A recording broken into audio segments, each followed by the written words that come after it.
창립 30주년을 맞은 나고야 만민교회 선교 출장을 통해서 큰 은혜와 하나님의 크신 역사를 베풀어 주신 모든 하나님 아버지께 Rendons gloire à Dieu le Père, qui a été glorifié au travers du 30e anniversaire de l'église de Manmin de Nagoya.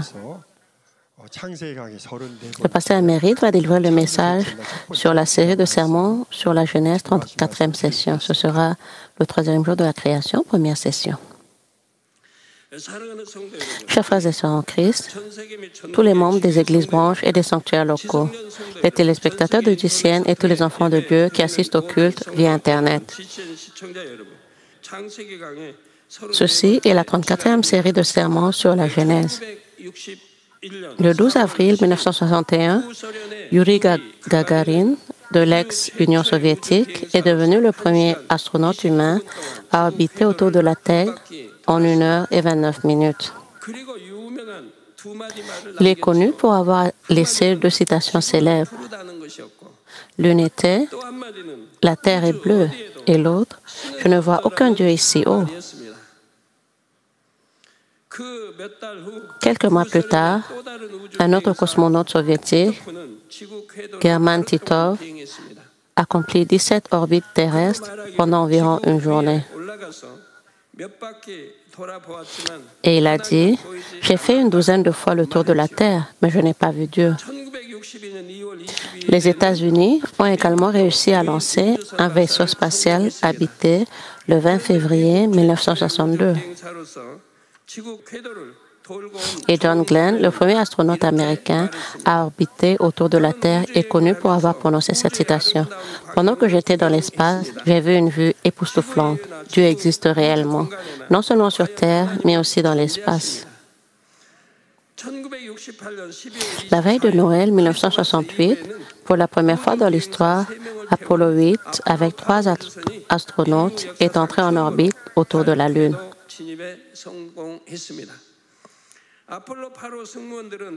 L'équipage d'Apollo 8 a déclaré qu'il souhaitait envoyer un message à tout le monde sur Terre, à 71 000 au-dessus de la surface de la Lune. Le direct a été diffusé à la télévision et à la radio dans le monde entier, y compris aux États-Unis. Ils ont commencé à envoyer un message très spécial depuis la Lune à toute la race humaine sur Terre. Au commencement, Dieu créa les cieux et la terre. La terre était informe et vide. Il y avait des ténèbres à la surface de l'abîme et l'Esprit de Dieu se mouvait au-dessus des eaux. Dieu dit que la lumière soit et la lumière fut.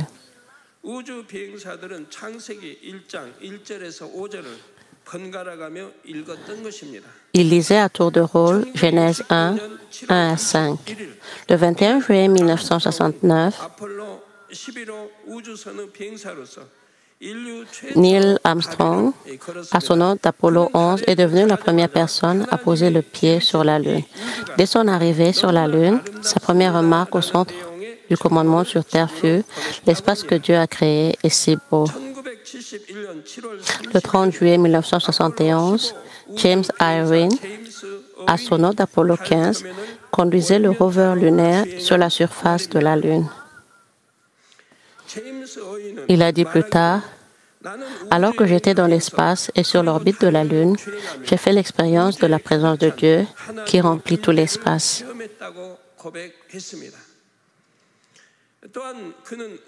Il était également connu pour avoir médité sur un célèbre verset biblique lors de son retour sur Terre, tout en admirant la vue imprenable sur la Terre.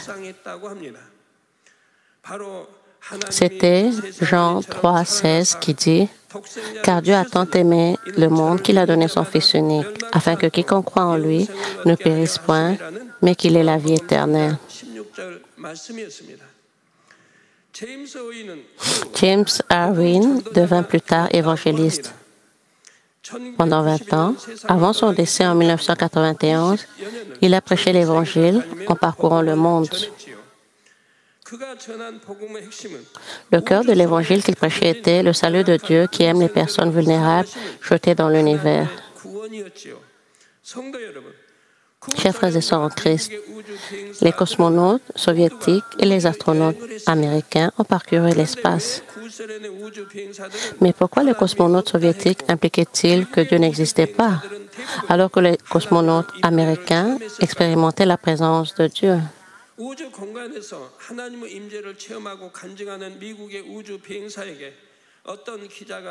La question suivante a été posée par un journaliste à un astronaute américain qui témoignait de la présence de Dieu dans l'espace.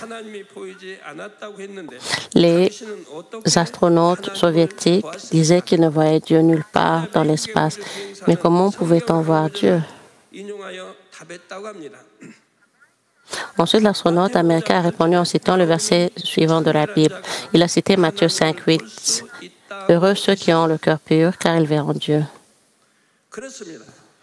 Sa réponse était correcte. Ceux qui ont le cœur pur peuvent voir Dieu, mais ceux dont le cœur est souillé par le péché ne peuvent pas voir Dieu. Les arrogants ne peuvent pas rencontrer Dieu, mais les humbles le peuvent. Ceux qui ont le cœur pur et qui sont bons peuvent ressentir la puissance éternelle de Dieu et sa nature divine. Ce soir, je vais vous expliquer le troisième jour de la création.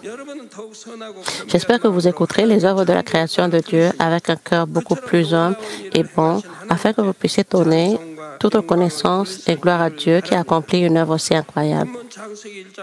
Genèse 1, 9 à 10 dit, Dieu dit que les eaux qui sont au-dessous du ciel se rassemblent en un seul lieu et que le sec apparaisse. Et cela fut ainsi. Dieu appela le sec terre et l'appela la main des eaux mer. Dieu vit que cela était bon. Le deuxième jour de sa création, l'étendue fut créée au milieu des eaux, et les eaux au-dessous de l'étendue furent séparées des eaux au-dessus de l'étendue.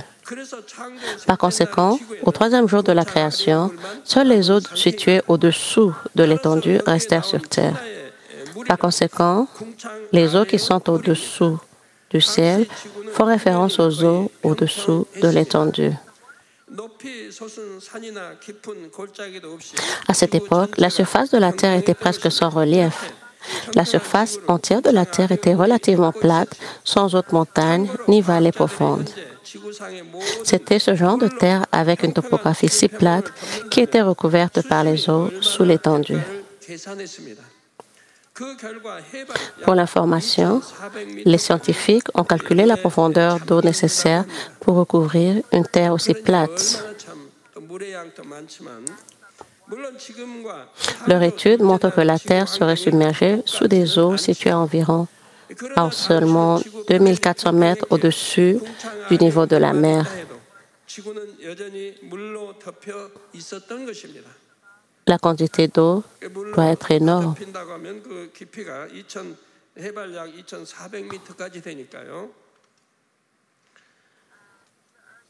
이런 상태에서 하나님께서는 창조 셋째 날에 천하의 물이 한 곳으로 모이고 Bien sûr, l'environnement de la terre au deuxième jour de la création n'était pas comme ça.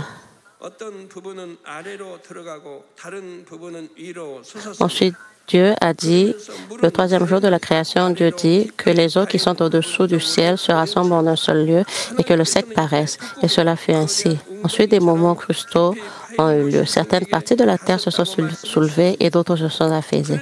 Et naturellement, les eaux s'approfondissaient là où le sol s'enfonçait.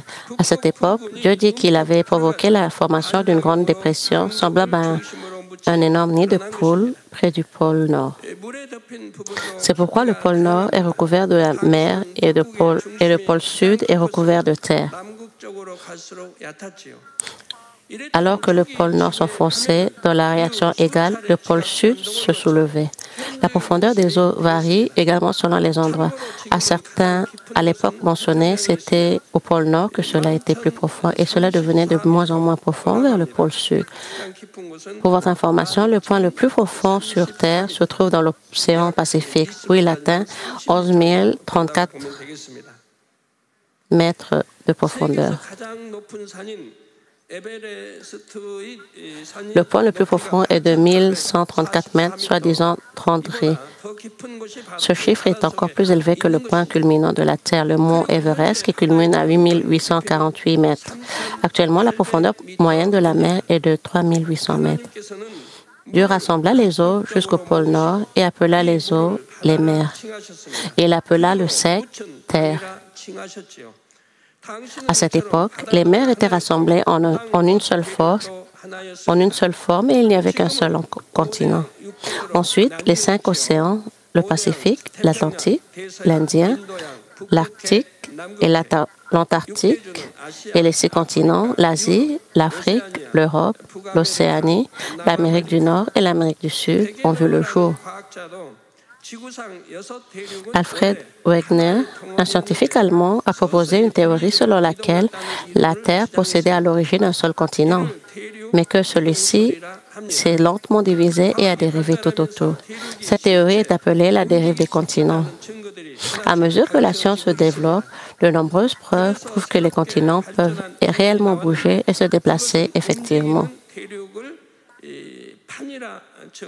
Une nouvelle théorie avancée a été proposée, la tectonique des plaques, selon laquelle les continents flottent sur des plaques rocheuses de faible densité appelées plaques tectoniques. Aujourd'hui, les termes scientifiques que les étudiants apprennent sont évoqués. Même si c'est un peu difficile, j'espère que vous comprendrez. Ce n'est qu'alors que cela sera lié au contenu de la session suivante et vous recevrez également la grâce. Je vais vous donner un exemple de Wegener pour vous aider à comprendre la tectonique des plaques. Un immense glacier flotte au pôle Nord. Le glacier étant immense, cela ressemble à une masse de terre recouverte de neige. Cependant, si le grand glacier est divisé en plusieurs morceaux, les morceaux de glacier se déplaceront en fonction de l'écoulement de l'eau sous le glacier.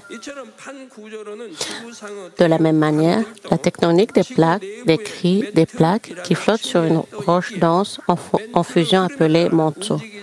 Et les plaques peuvent alors se déplacer selon l'écoulement du manteau. Et si un énorme glacier entrait en collision avec un autre énorme glacier, à cause de la collision, certaines parties des glaciers seront brisées et endommagées, n'est-ce pas? De la même manière, en raison des interactions des plaques dérivantes, des éruptions volcaniques ou des tremblements de terre ont lieu. Pour votre information, la raison pour laquelle les tremblements de terre se produisent fréquemment au Japon est que le Japon est situé à la rencontre de 3 plaques, plaque pacifique, plaque eurasienne et plaque philippine. Le tremblement de terre d'Haïti a également eu lieu aux limites de 2 plaques, la plaque nord-américaine et la plaque caraïbe. Le tremblement de terre qui a eu lieu au Chili a également été provoqué par la collision de 2 plaques. Le Chili est le pays qui occupe une longue et étroite bande côtière d'Amérique du Sud. Le tremblement de terre a eu lieu lorsque 2 plaques, la plaque de Nazca et la plaque sud-américaine, sont entrées en collision frontale. La plaque sud-américaine se déplace chaque année de 8 cm vers l'ouest, vers le Pacifique, et dans ce processus, les 2 plaques entrent en collision. Bien que la surface de la Terre soit désormais divisée en plusieurs plaques, au 3e jour de la création, il n'y avait qu'une seule mer et une seule terre. Toutes les terres étaient réunies et toutes les eaux rassemblées en une seule. Cela fut ensuite divisé en plusieurs continents et plusieurs océans par des mouvements tectoniques. Chers frères et sœurs en Christ, je vous ai dit que la Terre était originellement recouverte par l'eau de la vie. Et puis l'étendue fut créée au milieu des eaux et les eaux se rassemblèrent pour devenir des mers. Alors, puisque l'eau de la vie soit devenue les mers, les eaux de la vie qui recouvraient la terre étaient-elles salées? Pas du tout. L'eau de la vie n'était pas salée. Alors, quand les eaux de la mer sont-elles devenues salées? Comme Dieu a appelé les eaux rassemblées les mers, elles sont devenues les eaux de la mer avec leurs constituants à partir d'aujourd'hui. Dieu les a fait pour contenir du sel et ils sont devenus salés. Quelle est la raison pour laquelle Dieu a rendu l'eau de mer aussi salée? Premièrement, cela a été d'empêcher l'eau de mer de pourrir même après une longue période. Selon le bon sens, l'eau qui coule ne stagne pas, mais l'eau stagnante pourrit. Si vous mettez de l'eau fraîche dans un verre pendant une longue période, elle pourrit avec le temps. Les eaux de la mer sont aussi des eaux stagnantes contenues dans un grand vase appelé terre. Il est donc probable que les eaux marines pourrissent avec le temps. Cependant, les eaux de la mer ne pourrissent pas. Le sel les empêche de pourrir. L'eau de mer est de l'eau courante. Elle n'a donc pas besoin de sel. Mais l'eau de mer est de l'eau stagnante. Donc du sel a été ajouté pour la rendre salée. En outre, une grande partie de l'eau provenant de la terre se déverse dans l'eau, dans la mer, et une grande partie de cette eau est polluée. Si l'eau de mer ne contenait pas de sel, la mer serait remplie d'eau polluée provenant de la terre. Cependant, il y a du sel dans les eaux de mer et les eaux polluées peuvent être purifiées. La deuxième raison pour laquelle Dieu a rendu les eaux des mers salées est que cela peut grandement bénéficier à la vie de l'homme. Par exemple, le sel de la mer est une nécessité pour l'homme.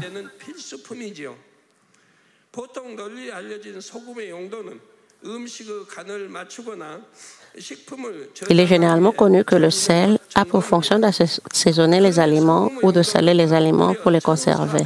Il existe cependant plus de 1400 domaines où le sel est utilisé. La quantité de sel utilisée pour l'alimentation est très petite par rapport à la quantité totale de sel utilisé. En utilisant le sodium et le chlore, qui peuvent être extraits chimiquement du sel, les gens peuvent fabriquer divers produits chimiques. Verre, savon, papier, plastique, pesticides, nettoyants, eau de javel, vernis, antigel, engrais, produits chimiques agricoles, etc. Le sel est très bénéfique pour la vie de l'homme. De plus, le sel joue un rôle très important dans le corps des humains et des animaux pour maintenir la vie. 0,9% du sang humain est constitué de sel et cela remplit de nombreuses fonctions. Cela contrôle les fluides corporels pour maintenir leur niveau approprié et devient également un constituant des fluides digestifs, les sucs. Par conséquent, si vous ne consommez pas une quantité appropriée de sel, vous risquez de perdre l'appétit et à long terme, vous pourrez souffrir d'impuissance, d'ennui, de fatigue et de dysfonctionnement mental. La raison pour laquelle vous vous sentez étourdi ou perdez connaissance lorsque vous transpirez beaucoup en une fois est que la quantité de sel dans votre corps diminue soudainement. Si vous consommez trop de sel, cela est nocif pour votre corps. Mais en consommer une quantité appropriée est nécessaire pour maintenir votre santé. Lorsque les soldats marchent, ils gravissent une haute montagne ou marchent sur une longue distance en été. Ils apportent toujours du sel avec eux dans leur gourde. Ils boivent de l'eau salée. Les militaires vérifient également s'ils ont apporté du sel. Les soldats transpirent beaucoup et doivent donc consommer du sel. Dieu savait que le sel était un ingrédient essentiel pour nous, les humains, et il l'a dissous dans l'eau de mer. Chers frères et sœurs en Christ, lorsque la mer et la terre furent créées le troisième jour de la création, Dieu vit que cela était bon. La création du troisième jour n'est pas encore terminée. Dans les versets 11, 12 de la Bible, Dieu a fait sortir diverses plantes de terre. Alors, qu'est-ce que cela signifie? Dieu vit que cela était bon. Dans la seconde moitié du verset 10, que cela était bon. Tout d'abord, cela était bon pour Dieu de voir l'environnement propice à la culture humaine se former un par un. Et cela était bon aux yeux de Dieu que la mer et la terre ne soient pas séparées, mais unies comme une seule forme. 삼위일체 하나님께서 마음도 뜻도 생각도 하나이듯이 하나님의 자녀들도 Tout comme le Dieu de la Trinité a un cœur, une volonté et des pensées uniques, les enfants de Dieu veulent aussi être un de cœur avec lui. Premièrement, il veut que nous devenions un avec Dieu le Père, un avec le Seigneur et un avec le Saint-Esprit. Et lorsque les enfants de Dieu s'unissent les uns aux autres, Dieu le Père le voit et on est très heureux. Ceux qui ont reçu le Saint-Esprit peuvent le ressentir. Lorsque votre cœur ne fait qu'avec le Saint-Esprit qui vous habite, vous êtes heureux et joyeux. 1 Jean 5, 6 dit, « Et c'est l'Esprit qui rend le témoignage parce que l'Esprit est la vérité. » Puisque le Saint-Esprit est la vérité, nous pouvons nous unir au Saint-Esprit en pensant selon la vérité, en disant la vérité et en agissant selon la vérité. 3 Jean 1, 4 dit, « Je n'ai pas de plus grande joie que d'apprendre que mes enfants marchent dans la vérité. » Quand les croyants vivent dans la lumière, selon la parole de vérité, moi aussi je suis heureux et joyeux. Vous vivez dans la lumière, vivez selon les paroles de Dieu. Vous vous sentez tellement content et heureux quand vous faites cela. C'est pourquoi j'insiste particulièrement et je demande aux hommes d'affaires et aux anciens de toujours vivre selon la vérité. Qu'ils soient grands ou petits, je veux qu'ils respectent les règles et les lois du pays. Je ne veux pas qu'ils enfreignent la loi pour éviter de perdre par cupidité et par égoïsme. Alors le Saint-Esprit en vous se réjouit. La joie est directement transmise à votre cœur lorsque vous êtes unis au Saint-Esprit. En ce moment, une joie qui ne peut être exprimée par des mots et qui ne peut être obtenue dans le monde vient dans votre cœur. Cependant, si vous pensez ou marchez contre la volonté du Saint-Esprit, vous vous sentez affligé et accablé. C'est parce que votre cœur n'est pas devenu un avec le Saint-Esprit, mais s'est séparé de lui. Bien sûr, cela ne signifie pas que le Saint-Esprit vous a quitté immédiatement après que vous vous soyez séparé de lui. Lorsque vous agissez dans la contre-vérité, le Saint-Esprit gémit et devient triste. C'est pourquoi votre cœur se sent chargé et affligé. Si vous vous sentez frustré ou angoissé, c'est parce que le Saint-Esprit gémit en vous. Les gémissements du Saint-Esprit signifient que vous avez déplu à Dieu et que vous n'avez pas vécu selon la vérité, mais que vous avez suivi les ténèbres. Vous vous sentez malheureux parce que votre ennemi, le diable et Satan, vous a incité à vous avoir et vous avez obéi et avez vécu dans les ténèbres. Cependant, dans ce cas, il vous suffit de vous repentir. Alors, le soupir du Saint-Esprit cessera et votre sentiment de frustration disparaîtra. Cependant, si vous ne vous repentez pas et continuez à vivre dans la contre-vérité, vous ne pourrez plus vous en détourner plus tard. Vous perdrez la force de prier et de vivre à nouveau dans la vérité, et vous tombez davantage dans le péché. Vous devriez rapidement vous en rendre compte et vous en détourner pour vous unir au Saint-Esprit.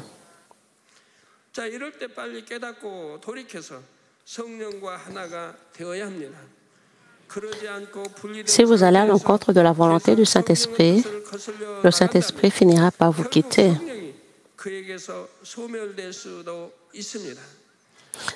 Je vous exhorte à vous unir à tout moment au Saint-Esprit et à plaire à Dieu. Jésus a également prié pour que vous puissiez devenir un avec Dieu et les uns avec les autres. Jésus a dit dans Jean 17, 21, « Afin que tous soient un, comme toi, Père, tu es en moi, et comme je suis en toi, afin qu'eux aussi soient un en nous, pour que le monde croie que tu m'as envoyé. » Jésus a fait cette prière le jour où il a été arrêté.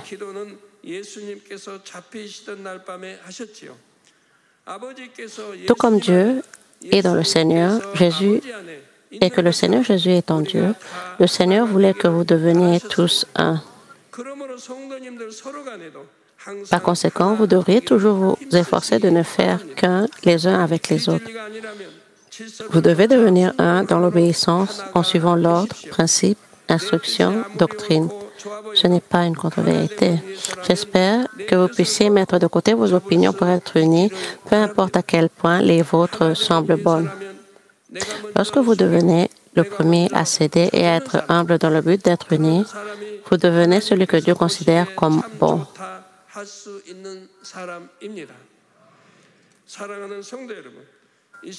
Chers frères et sœurs en Christ, ce soir, parmi les œuvres de la création du troisième jour de Dieu, j'ai parlé de la création de la mer et de la terre. De la prochaine session, je vous parlerai de la végétation des plantes produisant des graines et des arbres fruitiers portant des fruits. Puisque la végétation prend racine dans le sol, elle ne peut pas se déplacer elle-même vers un nouvel endroit. Cependant, même si cette existence est telle qu'elle est, Dieu a accordé une capacité étonnante. C'est une capacité qui n'a jamais été donnée au lion, le roi des animaux, ni aux humains, le Seigneur de la création. Dieu a donné aux plantes leur propre capacité et a agi pour qu'elles puissent prospérer et survivre. J'expliquerai quelle était la capacité que Dieu a donnée à la végétation dans la prochaine session. Notre Seigneur Jésus a dit dans Luc 12, 27-28, considérez comment croissent les lits. Ils ne travaillent ni ne filent. Cependant, je vous dis que Salomon même, dans toute sa gloire, n'a pas été vêtu comme l'un d'eux. Si Dieu revêt ainsi l'herbe qui est aujourd'hui dans les champs et qui demain sera jetée au four, à combien plus forte raison ne vous vêtira-t-il pas, gens de peu de foi?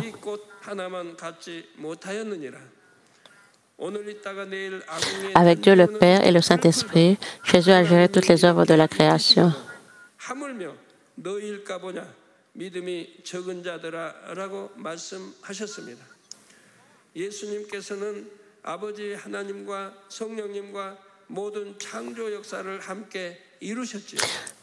C'est pourquoi il pouvait comprendre l'amour de Dieu et sa nature divine dans toutes choses. D'autant plus clairement que quiconque, lorsqu'il est descendu sur cette terre, et a vécu avec les êtres humains. Je souhaite que vous aussi puissiez ressentir la nature divine de Dieu, même dans un peu de végétation. Je souhaite aussi que vous ressentiez cet amour délicat de Dieu le Créateur au plus profond de votre cœur. Tout comme le Seigneur a dit, à combien plus forte raison ne vous vêtira-t-il pas? Vous pouvez réaliser que l'amour de Dieu pour vous est plus grand que pour l'herbe.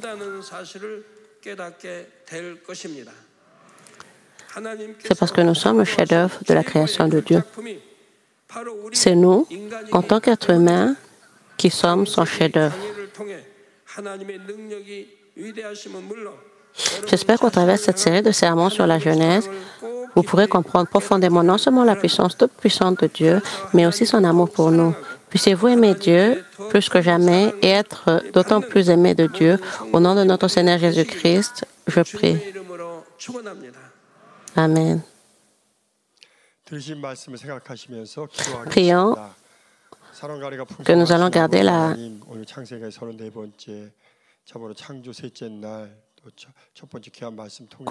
le culte d'aujourd'hui dans 바다와 땅을 어떻게 창조하셨는지 오묘하신 아버지의 그 섭리하신 그 모든 것들을 깊이 있게 깨달으며 풀 한 포기도 아버지의 사랑 가운데 지으셨다는 거, 아버지 바다를 참으로 염분이 있게 하심으로 썩지 않게 하시고 또 우리에게 유익된 모든 것들을 허락하셨던 아버지의 사랑을 깨달을 때 하나님이 하나하나 이렇게 모든 것들을 아름답게 지으셨는데 아버지 하나님의 형상을 따라 지음받은 사람이 얼마나 귀하다는 걸 다시 한번 깨달아 보면서 우리가 모든 아버지의 천한 만물 자연 속에 하나님의 사랑을 느끼며 더 충만하게 뜨겁게 달려갈 수 있는 우리의 믿음이 되게 도와 주옵소서. 감사하며 우리 주 예수 그리스도의 이름으로. Merci, j'ai ainsi prié au nom de notre Seigneur Jésus-Christ. Amen. 이재록 원로 목사님의 Quand nous allons recevoir la prière du pasteur émérite pour les malades, s'il vous plaît, posez vos mains sur vos parties malades ou les parties faibles de votre corps. Et si vous n'êtes pas malade, s'il vous plaît, posez vos mains sur votre torse pour recevoir la réponse par la foi. Alléluia, Alléluia, le Dieu Tout-Puissant d'amour. S'il te plaît, pose tes mains sur tous les croyants qui sont en train de recevoir cette prière maintenant. Montre tes œuvres qui vont au-delà du temps et de l'espace sur ceux qui sont en train de recevoir cette prière au travers du ciel, Internet et satellites, dans les églises branches, les sanctuaires locaux et tous les autres enfants de Dieu partout dans le monde. Donne-leur la foi de croire du fin fond de leur cœur, chasse toute pensée négative et doute et chasse tous les tests des épreuves. De la tête aux pieds, tous les entrailles, joints, nerfs, tissus et cellules, partout les parties malades pourraient être brûlées par le feu du Saint-Esprit et la lumière originelle. Au nom du Seigneur Jésus-Christ, je commande l'ennemi, le diable et Satan, toutes les maladies, germes et virus et infirmités disparaissaient, que la lumière soit. S'il te plaît, brûle toutes les maladies au niveau terminal et incurable avec le feu du Saint-Esprit. Chasse toutes les maladies endémiques, y compris la malaria, le paludisme. Toutes les maladies contagieuses, y compris la grippe, la fièvre, le rhume, disparaissez. Protège-les de tout genre de germes et de virus. Guéris-les de tout cancer d'estomac, des poumons, des reins, des seins, de l'utérus, des intestins, sida, leucémie, apoplexie cérébrale, hyperhypotension, diabète, problèmes de thyroïde, problèmes de cœur, problèmes des poumons, maladies de femme, toutes les maladies disparaissaient et toute inflammation disparaissait. Guéris-les de la polio, des crises cardiaques, de l'arthrite, des disques herniales, maux de dos et maux de tête, neuralgie et toute autre peine disparaissait. Épilepsie, autisme, dépression, neurose et autres maladies mentales disparaissaient. Tout genre de paralysie, soyez déliés, levez-vous, marchez et sautez. Que les yeux puissent bien voir, que les oreilles puissent bien entendre, que les aveugles puissent voir, que les sourds puissent entendre et que les muets puissent parler. Guéris-les des effets secondaires de tout genre d'accidents. Fixe les os brisés, restaure-les des brûlures, permet que la chaleur et les sensations de brûlure puissent disparaître. Père, permet qu'il ne puisse avoir aucune cicatrice qui reste. Soyez purifiés de tout genre de dépendance à la drogue, poison et toute autre substance.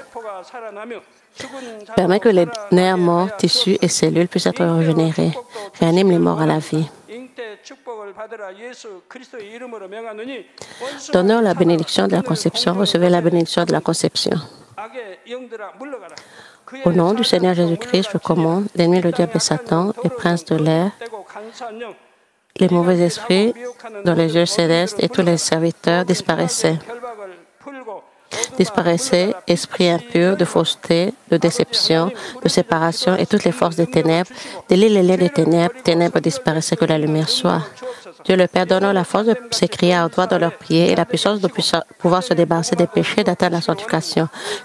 Comme les âmes prospères, permet que tout puisse bien aller avec eux et permet que leur famille puisse être évangélisée. Protège-les de tout genre d'accidents et de problèmes au travers de cette semaine et bénis-les pour qu'ils puissent mener une vie prospère sans aucun problème.